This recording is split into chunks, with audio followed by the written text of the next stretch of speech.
and welcome to the Big Apple School Podcast, the weekly English show where we speak about everything under the sun. The major goal of this show is to help you improve your English and, of course, learn something new. My name's Katja, I'm your host, and today with me... I'm Gary. And Maria. Guys, we're doing our best to be as useful to you as possible, and we would love to get some feedback about it. Subscribe to our pages on any platform where you listen to our podcasts, such as Apple, Yandex, Google, VK, and let us know what you think about our show. Rate and review our podcast, give us stars, leave some comments, ask questions, and feel free to send your ideas about next episodes. We would really, really, really appreciate it. So thank you in advance. So now, Maria, Gary, and I are going to talk about generations. So the representatives of 2/3, it'll depend, generations over here. But you know what? I think that before we talk about generations and, what types of generations there are, what is special about them, I think it would be useful if we give some kind of information about ourselves, about our background. So that would help to understand that. So who wants to start? Well, as the representative of the oldest generation possible to even imagine, I'll take the liberty of going first because I got here first, right, so to speak. And so I was born in 1954. Okay, so I am a baby boomer, is what we call my generation. And of course, in the United States, in the great state of Ohio. And what else am I supposed to say? Well, what kind of family did you have? What was Ohio like? Because I think when we talk about generations, we can't but talk about what kind of a community did we grow up in, or what kind of a place did we grow up in? Okay, all right. Well, I'm from a family. My parents. I'm an only child, so my parents went into business when I was quite young. My dad was working in industry. He was some kind of like an office manager, and which was a good job. But he was also a musician, and so he loved music, and he's a keyboard guy. Pianos and organ, the electric organ, Hammond organ specifically, if anybody knows that, was a thing at that point. Mm-hmm. And so my parents went into business when I would have been 6 years old. And so I kind of grew up around that business in Ohio. And Ohio, this was at a time after the war, after... what you call the Great Patriotic War in English, and World War II, we call it. And the GIs, that was soldiers, were coming home from the war. They were getting married. They were having children. And I was one of those children eventually, mm-hmm. Not right after the war, so I grew up in America at a time when the country was growing, the economy was very good overall, and it was a good time for my parents to go into business. Mm-hmm. And so that's kind of the way it was. Where I grew up, or where I was born, was in a part of the city. Was a suburb. It was a near suburb to a big city of Cleveland, Ohio, which was at that point an industrial city and large city. And now it isn't either of those particularly, but it was then. And on the edges of the city, they were building new housing. Mm-hmm. Right? It's like there's areas like this even in Novosibirsk, although that's kind of elite here. These were not elite. These were democratic, you would say. They were for everybody, and everybody included my parents, neighbors. My one neighbor was in the Marine Corps in the war. Now, my dad was not in the war. But my neighbor was, and the neighbor on the other side, everybody was that generation. So they were called the greatest generation. We call them the greatest generation that won the big one, World War II. And I'm their child. So was it a quiet and calm neighborhood that you lived in? It was. It was a time when it's called baby boom because a lot of babies were born. So there was. I was an only child. I think I was the only child in these houses. They were small houses, smaller than. They're not building houses this size in Novosibirsk outside the city. Actually they are. Some of these condominiums that are quite small and inexpensive, they're like the same kind of idea. Anyway, but yeah, I was very quiet, but a lot of kids. I mean, just a lot of kids everywhere, including me, and everybody was roughly the same age. And, so it was very quiet, very good, it was a good time to be a kid. It was a good time to be. It was just, in general, a pretty successful, optimistic time, I would say, overall. And can you tell us since it's one of the points that we are going to discuss, so what kind of historical events or maybe important events have you witnessed in history of the U.S. probably, right. or in general? Well, Because, how much time do we have here? This will now be the 3-hour podcast. I'll take the first 2 hours and then we'll chat about the rest. No, you can take 2 hours and a half, and then Maria and I will have 15 minutes each. That'll be okay. I don't want to be that way. No, I'll just take one thing. Okay. How about the Cold War? Right? The Cold War? Very That's one big. you don't think about. It was not, thankfully, it was not a hot war, which means a war where armies are shooting each other. But it was a war, as we all know, and I grew up with that. So there was also, of course, the atomic problem, shall we say, atomic bomb problem, which we have not seen since the end of World War II, thankfully.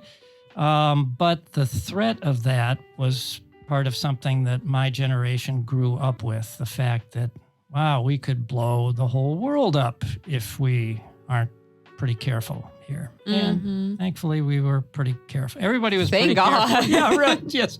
They did a good job of not blowing it and managing to hold things together quite well. And but so that was just one. But of course, a lot of other things happened, just historical events. But that was a significant one that, that lasted my entire childhood. And I remember when I went into my university, I entered the university, and for some reason I had to write an essay.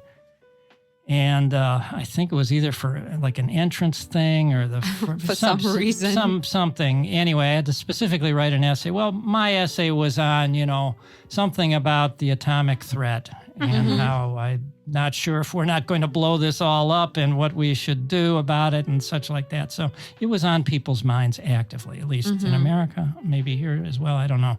But anyhow, so we grew up with that. And thankfully that isn't part of the picture anymore, but a lot of other things are that aren't so always so cheerful. But all right. Okay. Thank you. Maria, what about your background? Well, I was born and raised in the city of Novokuznetsk, which is not far from the city of Novosibirsk, where we are all now. And Novokuznetsk is quite a big industrial city. Well, at least it used to be an industrial city. Now, almost all the industry is kind of ruined. And I was raised in a family of engineers and a doctor. So, as I said, Novokuznetsk is an industrial city, so that's why it has a big industrial university. So my father and his parents were engineers. My father still is an engineer, but he's retired now. And my mom is a doctor. What was the second question here? Well, you told us about what kind of a family. So what kind of a neighborhood did you have? So what kind of surrounding did you have? Maybe education as well. I think it was pretty peaceful. And, I used to think that it was peaceful and quiet. But when I grew up, I learned that it was quite a big problem with, for example, maniacs and all this stuff and burglars and so on, because I was it was like the 1990s, and in the Soviet Union and the former Soviet Union, it was quite a big problem. But being a child, I just didn't know about it. Being a teenager also, as a child, I just didn't know because my parents protected me from it, and as a teenager, I just maybe didn't care because I cared about other things. But now I know that it was there were pretty tough. A lot of maniacs. And I mean, now you know. pretty famous. I mean, famous, not famous, sorry, like well known. Like infamous. Maybe. Yeah, infamous, of course. So wait, so did you know about the fall of the Soviet Union? Because you must have been what, like a child then? So like you didn't. I started school in 1990, I guess. So it was like the decay of the USSR. Yeah, and for example, I didn't become a pioneer, so I didn't have time to. But I remember grandfather Lenin and some short stories we read about him. That's what I remember. But I remember this as we call it perestroika, which I witnessed. And it was a tough time in terms of financial issues that my family faced, because back those days, doctors, and my mom's a doctor, doctors just didn't get a good salary. They couldn't earn good salary. And, well, they didn't go on strikes or something because, well, they are doctors. They just can't. And we faced, these financial issues. So my family didn't have lots of money. We were not like a well-off family. That's it. I think I don't have much to say, to be honest, because I was born after the fall of the Soviet Union. So I do not remember any of this. I can only, judge by the stories. And I was born and raised in Yakutsk, so it was not a big city. It was basically, we call it an island because it's basically cut off from the rest of Russia. You can only get there by plane. So, and it was, a quiet childhood, quiet school days, nothing much to remember. But we did have a problem. So my mom is an accountant. My dad was a driver. So we did not have, much money. So we were quite poor for a very long time. And, sometimes we would only have, a sack of flour and some pasta. But my parents never showed, the difficulty of that to us. So they would bake something sweet. So we would still, have something. And then my mom started to work at some kind of a big warehouse or a shop, something like that. So she started to, bring some toys. So my sister and I, because I have an older sister, never felt, the need. Deprived, Yeah, we never felt that. So it was just calm life, nothing, nothing big happening. And I think I would, when I try to think, of anything that happened, something big that I would remember, I couldn't remember anything. I only know about things like Beslan, but it was widely spoken. But still, I was a child back then because it was in 2001. Yeah, probably. I think it was 2001. So, but no, we had the TV on all the time, but I think I didn't care. Yeah, speaking of this, like poverty or having hard times, of course, I also didn't notice, I noticed it at school because some children were obviously better well off than our family was, but I never felt deprived. So I had books. I mean, I was satisfied. And I had friends, so it was okay. And of course, we had something to eat, some clothes, because my grandparents helped us a lot. I think the only difference that I felt, being different from other kids, is that we lived in a neighborhood which was not safe at all. So while all the other kids were allowed to, walk and have fun until like 10 p.m., I had to be home at 8 p.m. And usually when I studied until 7:30 p.m., it took some time to get home, and my parents would meet me halfway. And sometimes with a the dog same. or, with like flashlight so that I don't have to walk alone in the darkness. Yeah, the So, same. But I just perceived it as the way it was. So I Yeah, didn't so think you- that it was something wrong with it because, my for example, my grandfather used to meet me, and yeah. All right. So, and what if we talk about, the generations now? So what kind of generation we are, and in general, what kind of generations, so what generations exist? So shall we go from the current and backwards or the other way around?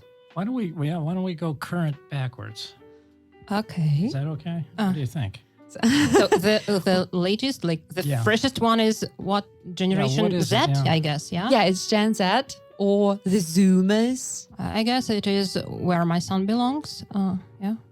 He's 12, so. Oh, yeah, he- definitely, he- yeah. He's a. Totally. He's a Zoomer. But now, what are they like, and why are they called Zoomers? So Don't I look don't at know. me. Don't look at me. Actually, I don't know about this definition of the word, but I know that they are like very aware of technology and how it can be used, and it's like they're naturally born with this knowledge of using the technology. They don't need to be taught. They just know how.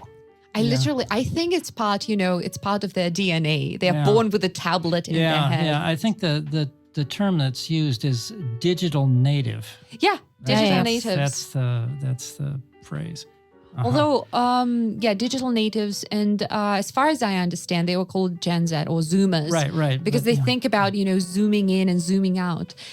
I have, probably not about your son, Masha, but have you maybe noticed little kids who are now, I do not know, like 3 years old, maybe 2, 4, when they see pictures, I mean like photographs, they do this thing with their fingers trying to zoom in or zoom out. And Oh, it's wow. so That's bad. Yeah. It's an image. I want it bigger. I want to And see it's- the nose on this person. And you can just see how, how different it is from us, basically. So they live with this knowledge of devices in their heads, which That is would be really different. That would be really, really, really different. So. And what about the year? So Zoomers, what would be the Like frame? maybe the latest 2 decades? Oh no, not 2 decades. The latest like 15 years, I guess. Yeah, so as far as I know, it's usually children who were born in 2003 and later. Okay, So- these are millennials. Are these millennials? No, these are not these are millennials. Zoomers. All These right. are Zoomers. Okay. Yeah, I'm. And now we are millennials. Well, when you get into the older parts, You're like, I know that. I'm going to be. My hand is going to be up. You're going to want to hear from me. But now I'm just. So yeah, these are Zoomers. Before Zoomers were Generation Y. Y, yeah. Generation Y or millennials. And in here, as far as I know, Masha, you found some difference between because this theory of generations was developed by, as I know, American scientists or maybe British scientists. I'm not sure. And if we apply it to Russia, the years will be slightly different. So we are like a bit. So America is ahead and we are a bit behind. So in terms of this generation, so I can belong, depending on the criteria, I can belong to Generation X or Generation Y. So either the very end of Generation X or the very beginning of Generation Y.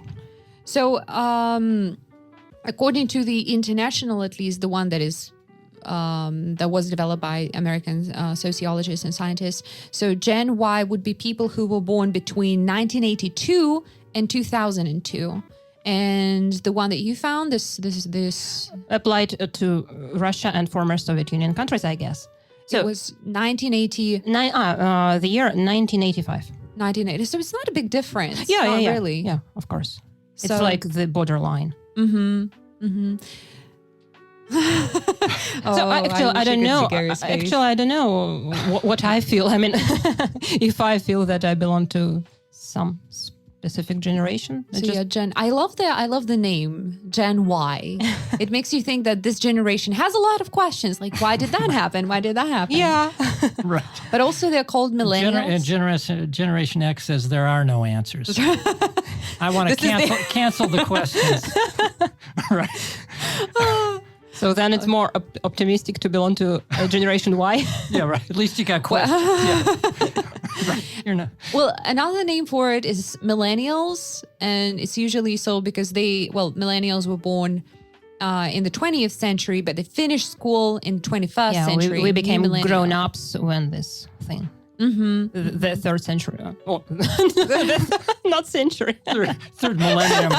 Yeah. We reckon our ages in millennia. Which millennium were we born in? Yes. So, and what about these millennials? I say these. I am one of them. So, or Gen Y. What is common for it, and what are the characteristics? I guess we or they are quite curious about what is going on in the world. We are also quite digitally. We have this digital literacy, but we are not born with it. We are taught. Mm-hmm. And so maybe we just combine all the features of all generations. I mean, all the best features. All the millennia, yeah. Name a millennium and we're in it. Yeah. So if we now compare Gen Y and Gen Z, so Gen Z or Zoomers, they have this, the knowledge about devices in their DNA. So I think that millennials are people who have integrated this technology into their lives. Because, for example, when I was born and until I was 14, I think, we didn't have an internet. I did not know that this existed. So until maybe, 14, I think. We got our first computer when I was 12, and we could only, play games and type. So, and this is what we actually made some money with. So we were typing, different documents that people brought to us written by hand. Mm-hmm. So, and I had to learn how to use all that. We had to integrate that into our life. And now I cannot imagine myself without a smartphone. This is my life. Yeah, so it means that generation... Okay. Well, I feel like I should react to that in some way. With joy, with pity, I don't know. Yes, I'm joking. No, I'm only joking.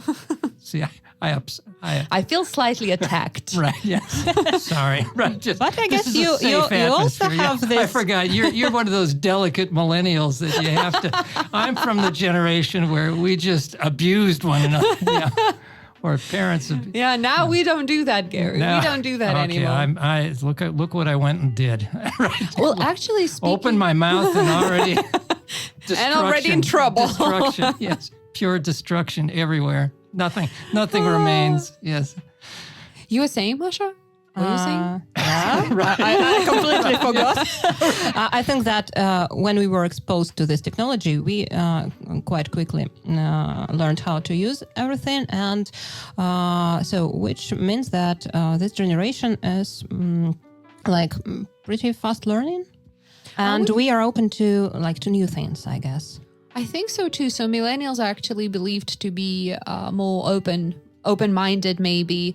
At the same time, they are believed to be better trained to get a job just because now, people believe that there is now more competition.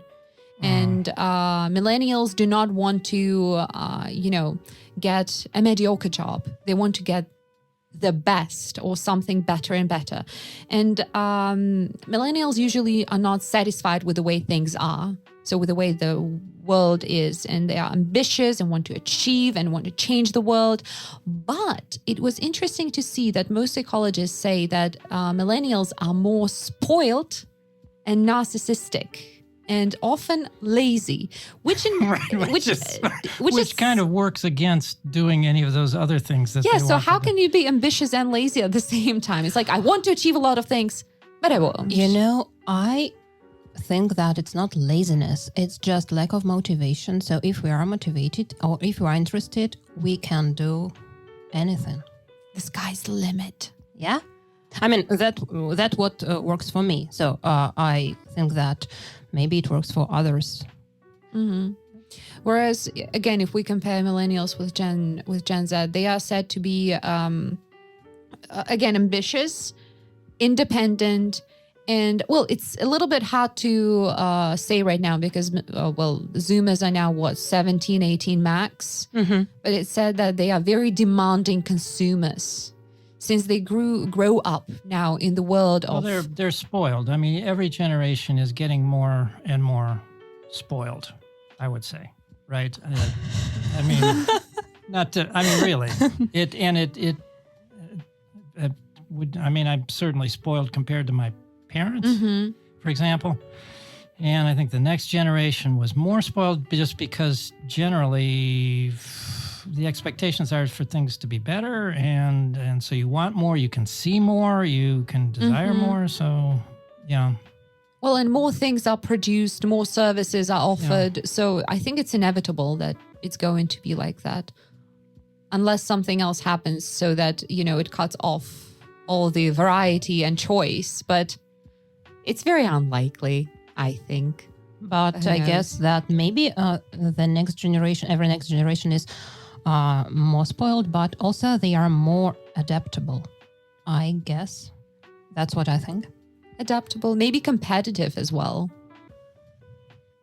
But okay. It's okay, yeah. So it's a question. They have to. I think that it's, there's a lot of paradoxes in it because I think a person may have more desires, but maybe the way the system works is they may have to be so much more adaptable and maybe fit into there's fewer winners now.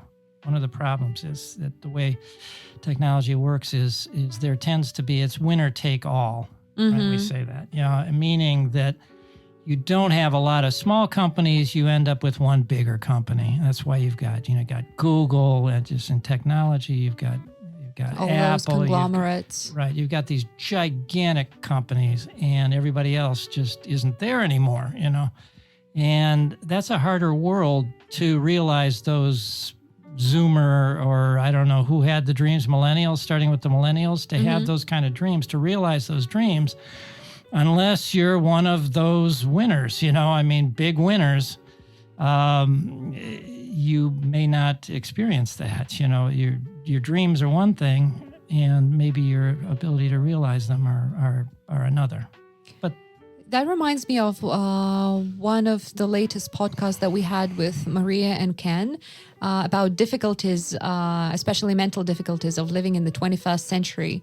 So that millennials had to achieve more, maybe. They had to work more and work harder if we want to achieve something.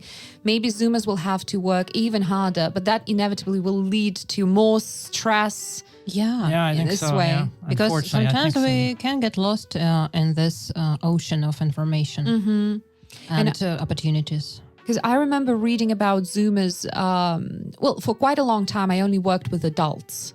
So people of my age, people older than me, but starting with 2 years ago, I started to work with first-year students who are 18, 19, some of them were 17. So I had to read a little bit about Zoomers because those 17, 18, 19, they were the borderline generation between millennials and Zoomers.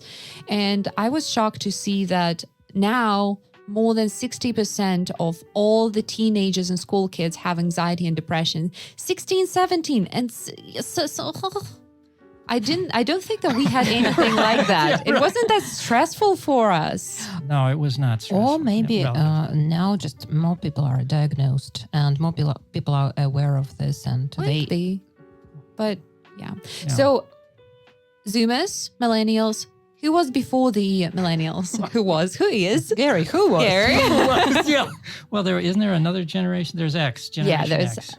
That's true. There's Gen X. Which we decided that. Like late 60s, and late 80s. These 2 decades. Late 60s, late 80s. I think it's like mid 60s because it's 1964, 1984. So these are Gen X. Yeah, Gen X. I think the standard way of that generation may look at itself is. Do you know the word? I'm sure you do. The word slacker. I don't. Okay, a slacker.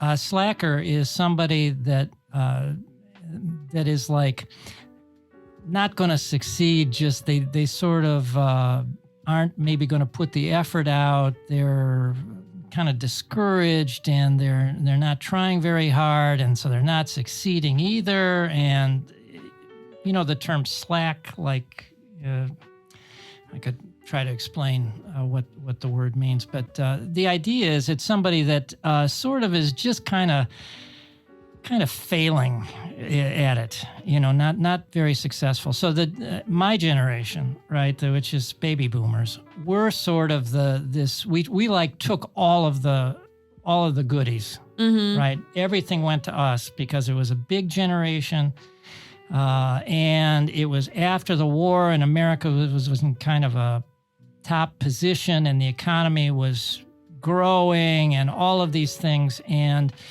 in 1973, talk about things that we remember, there was a big jolt, a big trauma to the economy in a form of a Middle East situation where the Arabs attacked Israel for maybe the third time, and there was a brief war called the 6-Day War. And the result of that was that the price of oil went up dramatically.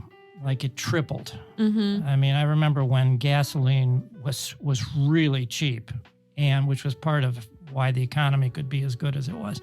And the Arabs had a monopoly, OPEC. You've heard of OPEC, and so that was when that cartel, that monopoly, was formed, and they raised the prices just in revenge, and because they could.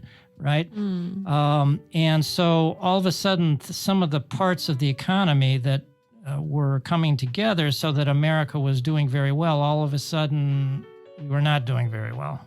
And there was inflation, which we'd never had ever, and which was like the first years that I was in business with my dad. I went and worked with my dad in business, and those were tough years. And so those kids were coming into that world, right, are born into that world, and the result of that. And so things just got more difficult. And there was some kind of a famous movie that I don't remember the name of, but it described this sort of attitude of Gen X is sort of like a drifter. Like to drift, you have no direction. You don't feel like you've got opportunity. You're not going to try very hard. It's just because all of the advantages went to somebody else. Why even try? That was kind of So they were like discouraged. Yeah, they were like discouraged in a sort.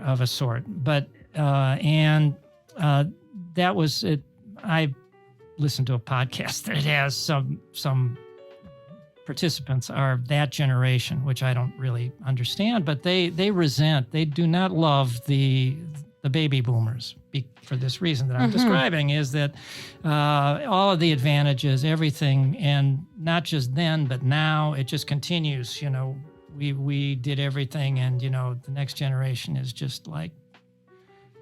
I wonder if this generation description would be different in different countries, because very often the generation characteristics are shaped by the events that happened in the country. I'm sure it would be different, yeah. Because I believe that, for example, millennials and Gen Z would be the same no matter what country we're talking about. Because of globalization. Yes. Right. But and this was before that. Gen X, because I was reading a little bit on the topic, but in Britain, in a British article, and they characterize Gen X as very ambitious workaholics. Yeah, there was that too. That was maybe another side of it. Yeah, I guess I don't.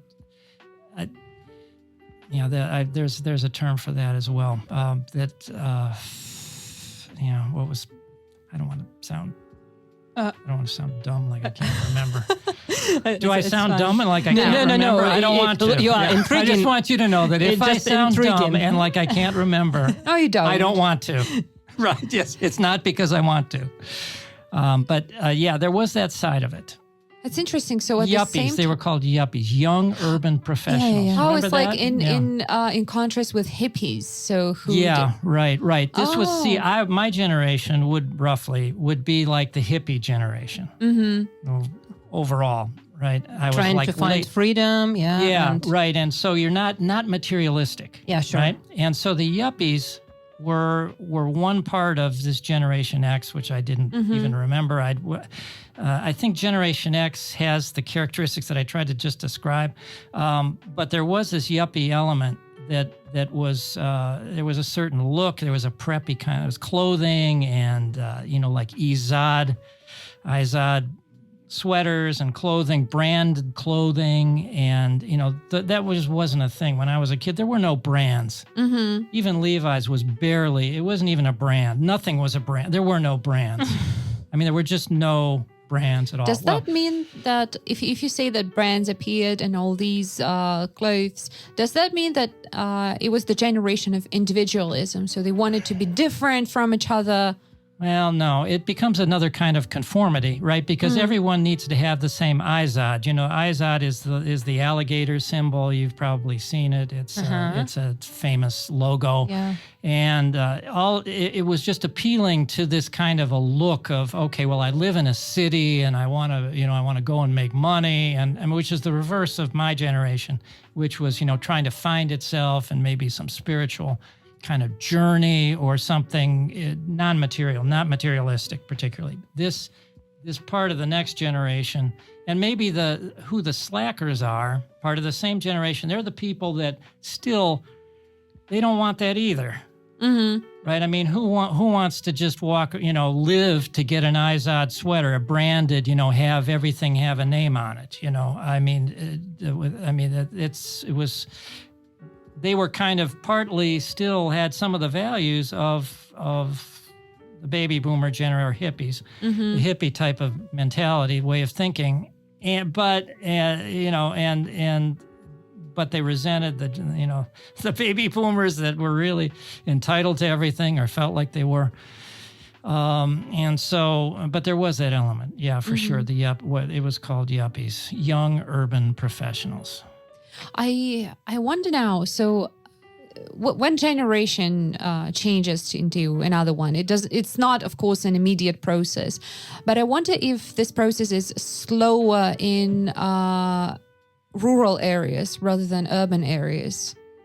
Yeah, maybe it didn't even nobody was a yuppie in a rural area ever. So it's right? kind of blurred, the boundary. Yeah. Does that mean that sometimes, this theory not theory, is it a theory? It is a theory of generation, is not really applicable to some places, maybe? Well, sure. It's not going to fit everything. It's just describing something. And it's, it all happens, right? And then somebody comes in later and says, okay, well, that was one generation. Now there's another generation. But while you're there, you don't think of it that way.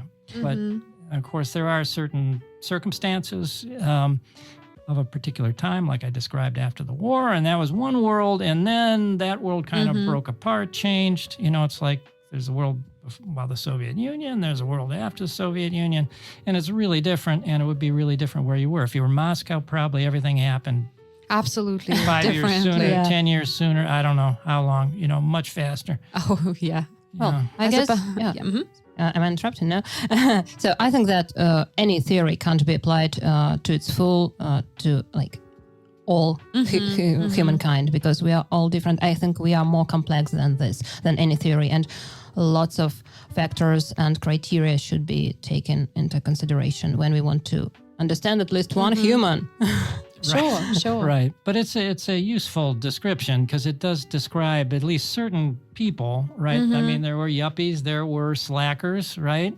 At approximately the same time. Not everybody in the 60s was a hippie, right? I mean, there were big companies that were, that big boom, that was all corporate people, no hippies there. And I remember some of what we would call now culture wars, that this was long before culture wars, but it was a culture war. Between hippies and just normal people, kind of, basically. And what about generation before Gen X? Well, now you're into my... now. Now that's my territory. Right, that's my kingdom. Right, yeah. That's what I know. Yeah, the whole idea of these generations, I mean, I guess it became a thing already, as soon as the next generation was developing, I do remember some of the trends in it. But the generation, like I described, of the baby boomers, it was they had to build schools, just everything that comes with a big population boom. Mm-hmm. Like my neighbors on one side, they had these were small houses. Mm-hmm. Really small. They were, I don't know how many square meters. These are just small houses, but they had, on one side they had 3 kids. Mm-hmm. The other side they had 3 kids, Mm-hmm. right? Next door, just everybody had. There's 2 at the next door. There was one old guy. I don't know what he was doing there. I don't know what. Anyway, but just everybody had at least 2 kids, except for my family, and just big families, and so schools and their shopping centers was a new thing, and all of these things that now are just part of life and global, and everything. I remember the first mall, right? Can you imagine a time when there's no mall? Well, Yeah. you can. Well, I can. Yeah, you sure can. Yeah. In my city, it appeared like after the year Actually, of, I have a story about 2000. malls. Am I allowed to a little Sure. bit, have a bit of off topic? Yeah, because So- malls now is a part of a culture. Yeah, well, in Novosibirsk, big cities, yes, maybe. But so 3 years ago, when I went on a Fulbright grant to the US, we had a gathering of all the grantees. And a lot of them were from small towns. And then when we went, to our adventure to the US, what shocked them most were malls. Like, can you imagine? It's a shopping so there are shops and a cinema and food places all in one place, because they have never had such a thing in their small towns. Okay. Yeah, for example, when several shopping malls were built in Novokuznetsk, it was maybe 2003 or something like this, and there appeared several, and it was a place of concentration of teenagers. So they just about right. hang out That's there. what They that's just what spend the their mall- time there. Yeah, that's what the mall does. Yeah, that was the way it was in the United States too. And we would But even earlier, I guess. Yeah, earlier. Yeah, but we didn't go and hang out at the mall. That was another. We would say hang out, right? And that was a different generation. But we went to the shopping center. I remember when they had a shopping center, and they put a roof over it. Literally, they took an existing, full-blown, where you got nothing but space. It's mid Ohio. You got space. Just build the stores. Keep building them out there. Until you run into some houses that you already built. You can't build it there. And then the mall. Oh my goodness! You put a roof over the shopping center. Or part of it, actually, just part of it. And it was kind of a thing. And then, but we didn't, I understand what hardcore going and hanging out at the mall, where mom drives the kids to the mall and leaves at 10 a.m. and leaves them until like 8 p.m., this Oh kind my of a thing. goodness, for This- so long. Yeah, it's terrible. Yeah, and you think they're going to not get into some trouble? They're going to find. I think they will. And anyway, but that was not part of my world. But I could walk to the mall. I saw the description of baby boomers, and I would like to read it because I found it amazing. Okay. Well, I'll So check. it I'll says- check it for. So yeah, for So it says, this generation was to be envied as they experienced all that young people would have wanted to at that time. So, and then it gives examples. They saw how the Beatles were formed. Yeah. They also experienced Yeah. the landing of a man on the moon, Yes. which we Right. talked about last time. the Beatles and the man and landing on the moon within The fall 5 of the years. Berlin Wall in 1989. They went through the entire period of technological evolution and the rise and development of the media, as well as enjoying stability in terms of both work and family. Now I envy. Right. Yeah. Right. Yes. Seriously. Right. Yeah. Don't do that. Yes. Right. Yeah, right. But so Masha, when we talked about, the time frames for each generation, you said that according to one theory, you are more of a millennial. According to another one, you are Gen X. So is the generation something that is based solely on the age and the year you were born in? Or is there something else to that? I guess cultural background and political, maybe. I mean, what is going on around you? That's why it's a bit different in different countries. I mean, in Russia, this generation theory is applied to like later years. Mm-hmm. Well, yeah. Does it make any? Is there any kind of a break at when? Shall I pardon the phrase? Putin came in. Does that represent some kind of a thing? You mean like people changed a lot? Yeah, or life changed a lot. It seemed like life changed a lot, on some level. Well, I don't remember how it was before. Oh, okay. But I remember. I remember how your life was. Right. Let me tell you how Russia was. Yeah, before. well, I remember when Yeltsin was a president and when he left. And I remember it was like because I remember it was right before New Year when he said like, I quit. But that's practically all that I remember about him when he said that he's going to quit. That was his finest moment right there. Well, I was 16, so I didn't appreciate it a lot. I mean, just, oh, wow, interesting. He quits. Oh, okay. Yeah, What right. It's a step. Right. Right. Yeah, I think it's not only that. Well, of course, it's, the time when you were born, maybe the political situation, but it's also the values that you have as a society, because values were different, well, in some way. Well, are they? I mean, as a whole, I guess all generations, all humankind shares the same values. Because if people hadn't shared the same values, we just wouldn't have survived as a species, I guess. I mean, I think it's more about the biggest value, something that is different from the common values of, more family, specifically, for example. yeah. So they say that the generation that the Zoomers and the next generation are more likely to have safety as their primary value, especially now in terms of, global pandemic. So that'll give rise to appreciating safety more and thus, taking more care of the children maybe. And it might as well be, typical, well, I don't know how to say that, typical scenarios expected of you. Because let's say earlier, what was the typical scenario of your life?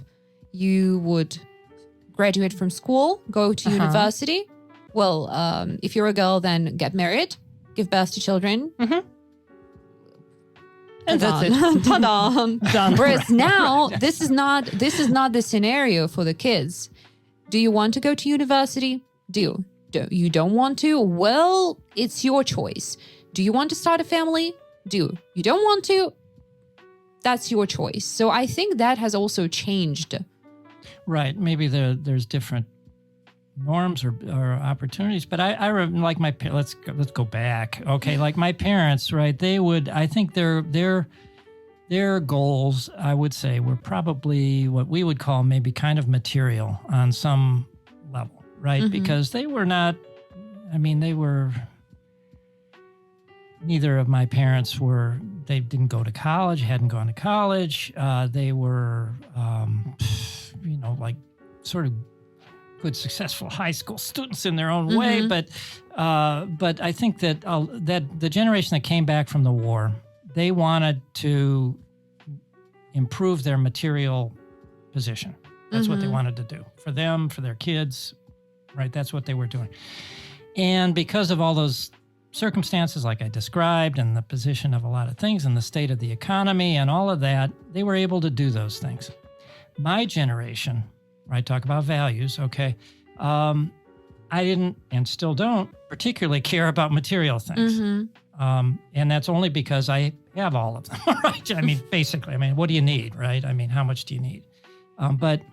And so that was just how we thought about it, which was different from my parents. I mean, and so I didn't have to try to do anything because a lot of things were handed to me. We say, in my case, and maybe to our generation's case, And then we just talked about this situation with the next generation, Generation X. Now there was materialism again, in a different kind of a way, but it was now more of a.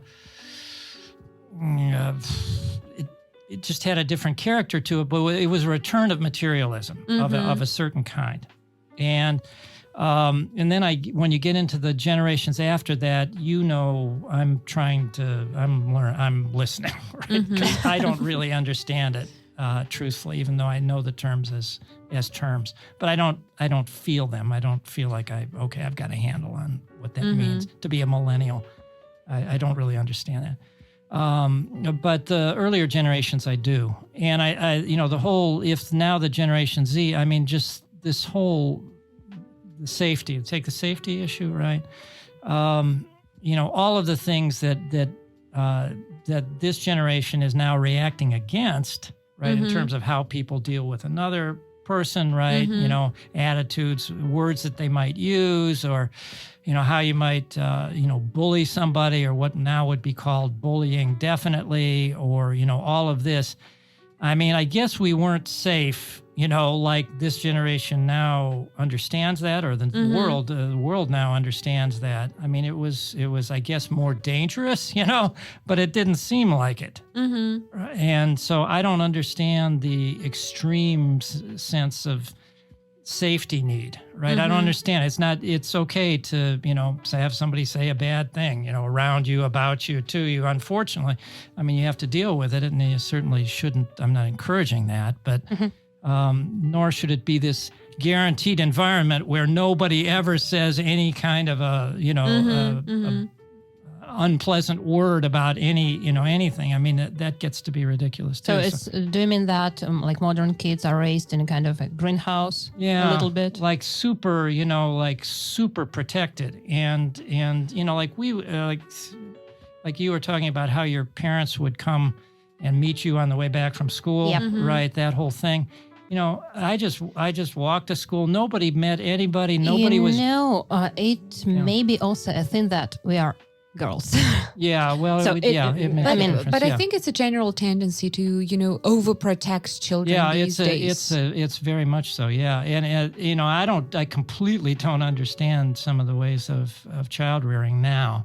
But also the world has changed. Maybe we just see more of it. Maybe we didn't think or know much about it back then, but we just see how much crime there is and everything. So that's why we might be more scared for the children.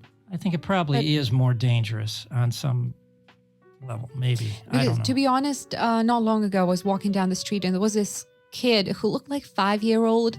And my first thought was, where are your parents? What are you doing here alone? Like it's 6 p.m. walking somewhere, like, hey. Yeah. Whereas when I was 5, it was totally fine to be on the street alone until, relatively late, for example.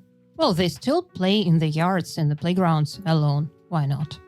They still do. but it wasn't in the close to the building. It was on. Yeah, and I didn't grow up in a city either, and I was in the suburbs, and a lot of houses close together, and everybody knew everybody, and I mean, it was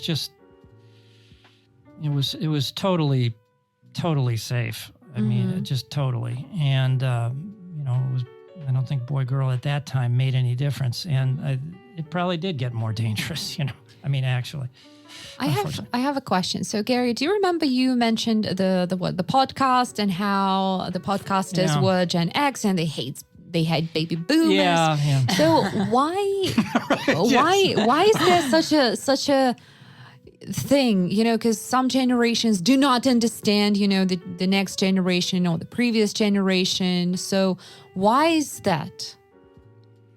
But sometimes we do get on well with some of the generations. So, well, even in the Russian literature, we have this generation gap issue. Like remember Turgenev, for example. Like so the fathers and sons. Yeah. Right. Now there's a classic example of a real difference. Because every next generation maybe thinks that they are cleverer and they know more of life. Yeah. Or like with Generation X, I mean, what to say? I think there was a lot of reaction against the baby boomers, right? So that part of it was the slacker part carried some part of the baby boomer thing forward, maybe actually, but they didn't love the privileges that the baby boomers had. It seemed to them, and then the yuppie types that were they did not. They resented the non-materialistic. They thought it was just, what's the purpose here? For being a hippie, right? If you can live good, right? And so I think when the world changes a lot, then maybe you get these differences and, generation gaps. It's like Turgenev, right? There was a genuine change in social attitudes, right? Fathers and sons. But I think it was like forever. It lasts forever. Even in ancient Greece, I think there were people who said like, oh, my those generation youngsters, they are so spoiled. But you know what? I've read about a theory that this generation gap, so the generations that do not like each other, are the generations that are neighboring. So baby boomers would dislike Gen X would dislike Gen Y would dislike Gen Z, or maybe not understand. But the generations get on well if there are, two generations between them. So why is then, if we think about it, so usually our parents are the representatives of the previous generations, whereas our grandparents, that's why 2 generations back. So we have some kind of, sometimes better relationship with them. But now there is this tendency that people give birth, well, usually they have children later. So and sometimes they are representatives not of the previous generation, but the generation before that. And that's why they might have, better relationship with the children. So what do you think about this theory? Yeah. When you when you said it, it kind of makes sense. That maybe that's why we deal with our grandparents better. I mean, not deal with, but we appreciate them more and understand them more. And I think with time, it's like part of what was going on in the 60s, right, which was a baby boomer thing, was rebellion against the materialistic values of the war generation, right? But once you get into life, right, and all of those things, then you realize, I have no resentment, I have nothing but respect for the generation that was before me, because, they accomplished a lot. They won a war, they built a world, and they handed things over in pretty good shape, and then maybe we wrecked it.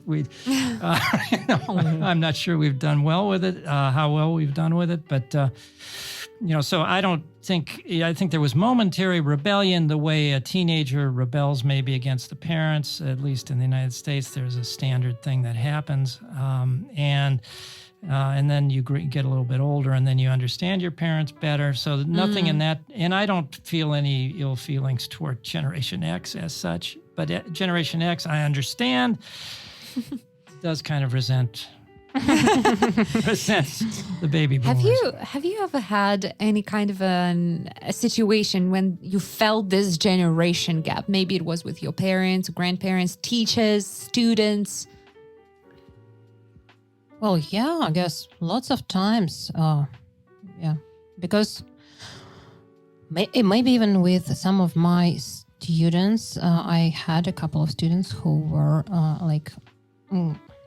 a lot older, and it was a bit challenging, to get through maybe and to find something in common, because usually we share the same interests, and with my students, I usually discuss lots of things, but with people who are like older, Much older, it can be a bit more difficult to find something that you share. That's why it's maybe a bit more challenging to build a relationship between a student and a teacher. When I think of generation gap, I think that I feel it, right? When I see how, I don't know what it would be now. It would be it would be generation generation Y raising generation Z. Okay, I don't understand why parents do with their children like they do now. I mean, I really don't understand it. I mean, not in every case, but the standard thing is to, allow kids now, this is my observation, is kids are, kind of able to just, like, for example, just a small example, but it's characteristic, right? So adults are talking, and now it's okay for a child to just come in there and just break into the conversation with whatever their thing is, right? They've got a toy and they want your attention. And in our day, you just didn't do that, right? If you were a kid, you were a kid, and you played and you did your thing separately, right? And so we used to, the way it would be phrased was you spoke when you were spoken to. So the parents would speak to the child, and then the child would speak. But to have to have an adult be carrying on a conversation and the child come in with their thing, whatever it is, and everything, the conversation stops, all attention goes to the child because because the child's just doing it for attention, right? That's the purpose, right? It's not that this they're talking about world politics and I got a new dolly, right? And so look at my dolly. And so this is actually, objectively more important. No, it's just, I want attention. Now, in our day, right, you just didn't do, you just didn't do that. I can see that Masha really wants to say something. I just see it from lots of different angles. I totally share the idea that, I totally understand what you mean, but also I think that for children, their things are the same of the same importance as for us, our adult things. That's why they want to share. I mean, so we just right. Well, then that's the difference. See, we just don't want to devalue their issues. For example, you're crying. Oh, it's just something childish. So it's not worth crying for, but it is worth. So they feel the same. This is right. This is the difference. See, I think the current generation, Gen Y, really has put, time and effort into reading about children's psychology. Yeah, but I try not to be a fan of my child. No, I'm against all. So you don't basically put your kid on a pedestal? No, absolutely no. Which is, I think, very healthy. Let your kid. I want to go back on this one. I'll just be honest. Let's go back. Because I don't like that. I mean, it's not that the child doesn't have anything to say or there's not a value or whatever. I mean, it's not like we're trying to, it's just that kids are doing kids things and should do kids things. And they should just understand that should happen. There's two different circles here, and adults should be respected, including their attention, right? And so you just don't interrupt. You just don't do it. Right, or if you do, you just kind of approach, and the adults recognize you, and you just say what you want to say. But it's not an attention-getting thing. It's okay. Well, I'm here too, and can I go play with this toy, or can I go outside now, or whatever it is? And you go outside now, and you disappear. right. And you come back at 9 p.m. Right? Yes, right. Just in time for dinner. Right. That's right. That's right. But wow. So that's an example of, and it is a mystery to me. It is really a mystery to me. I think aspects like that will always, have people who agree or disagree, even within one generation. Because this is something very debatable at all times. Yeah, because, for example, I didn't understand something that my grandparents used to tell me, or my parents, my mom, for example, used to teach me, but now as a mom, I understand it more and better. So I think it's not about the generation, it's about the social role you are playing Might be. right now. So, and do you think it's possible to forecast what the next generation is going to be like and what their needs might be and Right, yes. when? The next after Z? Yeah. Well, we've got a problem here just on the letter level. Yeah, we have run out of that's letters. right. I mean, we've reached the end of it. here. AA. We're gonna go. Yes. So That's right. Yeah. when I was reading about this generation theory, I noticed that it's a cycle actually. So and there are basically 4 roles. I don't remember all 4. It's like an artist, a nomad, a warrior, and some more. So like 4 roles that each Can we generation. please put off the warrior type of role? I think Maybe I'm the world lying has now had about enough. warriors, but I remember that's- it. it sounds Nomad, reasonable, That sounds good. actually. It's very artist, and poetic, yes. 2 more.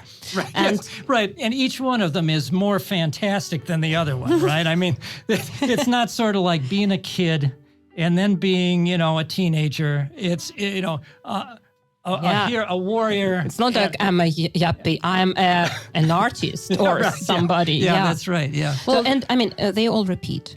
It can be a different name, but these roles will repeat. I actually have read about Gen Z that they are, for them, some of the values maybe, or their attention tends to be more on science and art. So who knows? Maybe they are the artists. I guess, yeah, they are artists. Yeah. So who was next in the? Before they were nomads, I guess. Nomads and yeah. What's after the artist? I only know that. Or is artist the highest? Yeah, the latest one, yeah. So we're going to back to the beginning of the. Yeah. So what does it go back to? Warrior. I think we're due for warriors. Like, yeah. I mean, all the Unfortunately. humankind history is like repeating of the same Yeah, roles. it's cycles. Yeah, that's why I This think the cyclical theory. The only thing that I have found about this is that most of the sociologists agree that the next generation would be the children who will be born in 2023, 2024.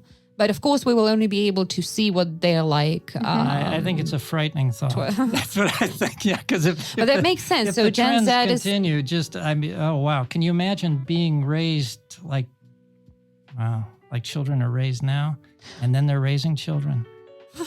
It's like что-то exponential, right? Что-то как бы на второй. What's the word? Степень на второй степень, да? Что-то. But, well, we will only be able to see what this generation after Z is going to be like after what? 15, 20 plus years when they grow up? After it's too late. well, Yes, I tend to believe in the humankind. goodness of yeah, because I tend to believe in humanity.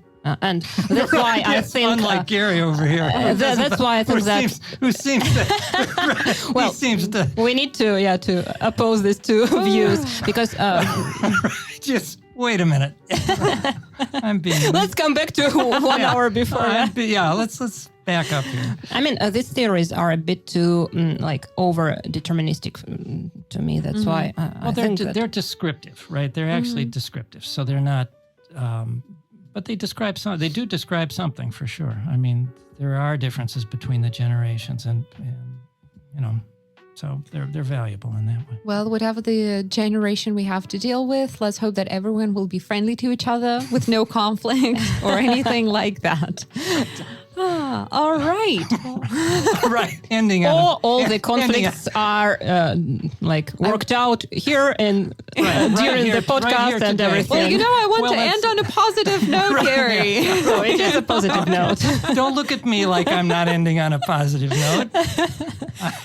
All right. Well, thank you so much. That was a fun conversation. I hope to you too. Yeah, it was. Oh, sure. I could Gary continue. doesn't look very Well, I feel We like could I ended continue. up being the warrior here. I don't like ending up being the warrior. Maybe I mixed it up. Maybe there are no warriors. I just don't remember. No, it sounds perfect. I Yeah, remember it sounds two right, for yeah. sure, but Well, if Sounds anyone among our listeners knows Yeah, anything yeah. about it, please let us know. I will Yeah, who's right. the next generation? Google.